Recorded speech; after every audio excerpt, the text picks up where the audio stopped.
بسم الله الرحمن الرحیم. سلامونه علیکم. هیلې د لمر وینز چینل او پاڼې خوږو درنو لیدونکو هیلهمند یم چې روغ جوړ به یاستئ. لکه څرنګه چې تاسو پوهیږئ نن شپه یعنې د جمعې شپه او د شنبې ورځ د برات شپه او ورځ ده.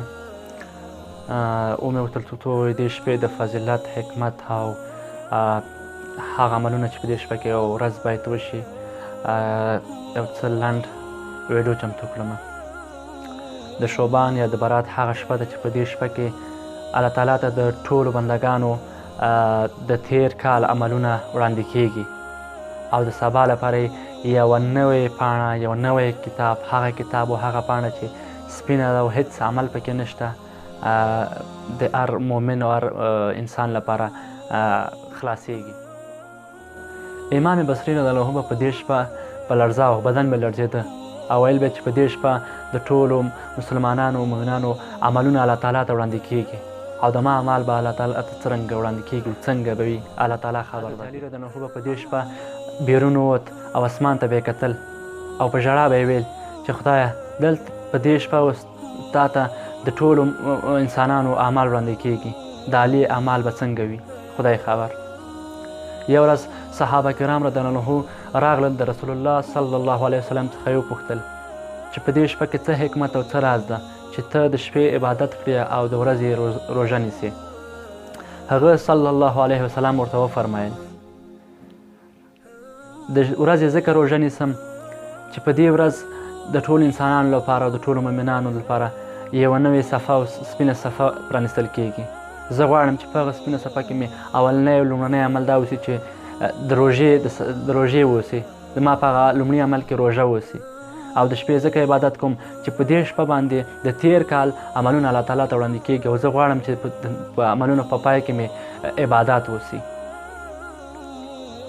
همدارنګه عایشه رضی الله عنها روایت کوي، هغه فرمایي چې یوه شپه زه د رسول الله صلی الله علیه وسلم پسې بیرون ووتلم. هغه به البته د برات په شپه د هدیرې ته د جنت البقیع په نوم چې رسول الله صلی الله علیه وسلم وفرمایل چې په دې شپه ټولو مسلمانانو ته، ټولو مؤمنانو ته بښنه کیږي غیر له دوه کسانو، یو هغه چې کینهګر اوسي، کینه کوي، او بل هغه چې ځان وژنه کوي. نور ټولو مسلمانانو ته د مثال کې ورکړه چې د بنو کلب د قبیلې د پسونو په اندازه او د پسونو کې بیا څونه ویښته وړۍ دي، د دې په اندازه مسلمانانو ته مغفرت او بښنه کیږي.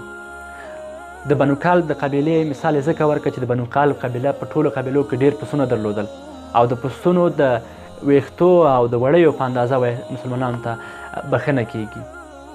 دغه شپې ته د خلاصون او د ګناه د بخښل کېدو شپه هم ویل شوې ده. په دې شپه کې د مؤمنانو ګناهونه معاف کېږي، هغه چې الله تعالی ته یې لاسونه پورته کړي اوسي او د مغفرت دعاګانې وکوي، د شپې عبادت وکوي، د خدای څخه بښنه وغواړي تر څو د دوی د اعمالو څخه د ګناه پیټه یې کم شي. په دې شپه کې موږ لپاره څه پکار دي، څه باید وکړو؟ په دې شپه کې مهم سنت اعمال دا دی چې 2 رکعته نفل وکوئ، یاسین تلاوت وکوئ او د مکمل او پوره ایمان غوښتنه وکوئ د الله تعالی څخه. بیا 2 رکعته نفل وکوئ، یاسین تلاوت کوئ او د حلال رزق غوښتنه د الله تعالی څخه وکوئ. بیا 2 رکعته نفل وکوئ، یاسین تلاوت کوئ او د اوږد عمر غوښتنه د الله تعالی څخه وکوئ. د ورځې روژه ونیسئ تر څو الله تعالی ته د موږ په عملنامه کې کومه چې موږ لپاره نوې پاڼه او سپینه پاڼه پرانیستل کېږي، په هغه عملنامه کې او په هغه اعمالو کې د موږ لومړنی عمل روژه راشي. نو کوښښ وکړئ تر څو دغه زرینه شپه او زرینه ورځ له لاسه مه ورکوئ. تاسو هم هوډ وکوئ، الله تعالی دې توفیق ما ته هم راکړي، تاسو هم تر څو دا شپه په عبادت او ورځې په روژه تېره کړو او دغه ویډیو له ملګرو سره شریک کړئ تر څو هغوی هم پوه شي او الله تعالی ته د دې توفیق ورکړي چې هغوی شپه په عبادت او ورځ په روژه تېره کړي. مننه.